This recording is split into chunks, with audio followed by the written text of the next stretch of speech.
Hello. Hi. Divya Divya Divya, ಹೇಳು ದಿವ್ಯಾ. ನಾನ್ ಕಾಲ್ ಮಾಡ್ದಾಗ ಮಾತ್ರ ದಿವ್ಯಾ ಅನ್ನು ಮನ್ಮಥ, ನೋಡೋಕ್ ಮಾತ್ರ ಬರ್ಬೇಡ. ನಿನ್ನ ದಿವ್ಯವಾದ ರೂಪವನ್ನ ನನ್ನ ಎದೆ ತುಂಬಾ ತುಂಬಿಕೊಂಡಿದ್ದೀನಲ್ಲ ದಿವ್ಯಾ. ಮಾತಲ್ಲೇ ಬೆಂಡೆಕಾಯಿ ತಿನ್ನಿಸ್ತೀಯ ಮನ್ಮಥ. ನಿನ್ನ ಫೋನಿನಿಂದ ಬರುತ್ತಿರುವ ದಿವ್ಯವಾದ ಪರಿಮಳವನ್ನ ನನ್ ಕೈಲಿ ತಡ್ಕೊಳಕ್ ಆಗ್ತಾ ಇಲ್ಲ ದಿವ್ಯಾ.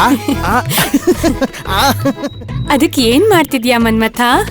ಚಚೆ, ದುಂಬಿ ಯಾವತ್ತು ಹೂವನ್ನ ಹುಡ್ಕೋದು ಮಧುರವಾದ ರಸವನ್ನ ಹೀರೋಕೆ. ಅಂದ್ರೆ ನಾಳೆನೇ ಈ ದುಂಬಿ ನಿನ್ನ ಹತ್ರ ಹಾರಿ ಬರುತ್ತೆ ದಿವ್ಯಾ. ಓಕೆ ಮನ್ಮಥ. ಬಾಯ್.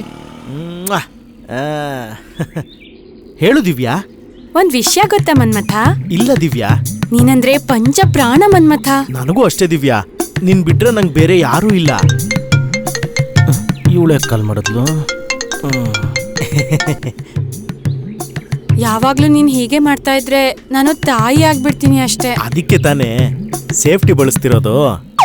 ಅಪ್ಪ ಆಗೋಕೆ ನಿಮ್ಗೆ ಇಷ್ಟ ಇಲ್ವಾ? ಅಪ್ಪ ಆಗೋದಕ್ಕೆ ತಾನೇ ಟ್ರೈನಿಂಗು.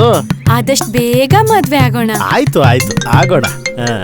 ಅಷ್ಟೊಂದ್ಸರಿ ಕಾಲ್ ಬರ್ತಿದೆ, ರಿಸೀವ್ ಮಾಡಿ ಮಾತಾಡು. ಇಲ್ಲ ಇಲ್ಲ ಪರವಾಗಿಲ್ಲ, ಕೊಡಿಲಿ, ನಾನೇ ಮಾತಾಡ್ತೀನಿ. ಬೇಡ ಬೇಡ ಬೇಡ. ಅಯ್ಯೋ ಹಾಯ್ ಮನ್ಮಥ ಡಾರ್ಲಿಂಗ್, ಎಲ್ಲಿದ್ಯಾ? ಏನ್ ಮಾಡ್ತಿದ್ಯಾ? ಏನ್ ನಿನ್ನ ಆಗುತ್ತೋ ಏನೋ. ಒಂದು ಕ್ಷಣನೂ ಇರಕ್ಕಾಗ್ತಿಲ್ಲ ಗೊತ್ತಾ? ಬೇಗ ಬಾ ಡಾರ್ಲಿಂಗ್.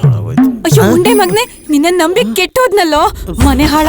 ಇನ್ನು ಎಷ್ಟ್ ಜನ ಹೆಣ್ಮಕ್ಳ ಜೀವನನ ಹಾಳು ಮಾಡ್ಬೇಕು ಅನ್ಕೊಂಡಿದ್ಯೋ? ನೀನು ಬೇಡ, ನಿನ್ ಸಹವಾಸನೂ ಬೇಡ. ದಿವ್ಯಾ ದಿವ್ಯಾ, ಹೋಗ್ಬೇಡ. ಇನ್ನೊಂದ್ಸಾರಿ ನನ್ನ ಹೆಸರು ಕರೆದ್ರೆ ಚಪ್ಪಲಿ ತಗೊಂಡ್ ಹೊಡಿತೀನಿ.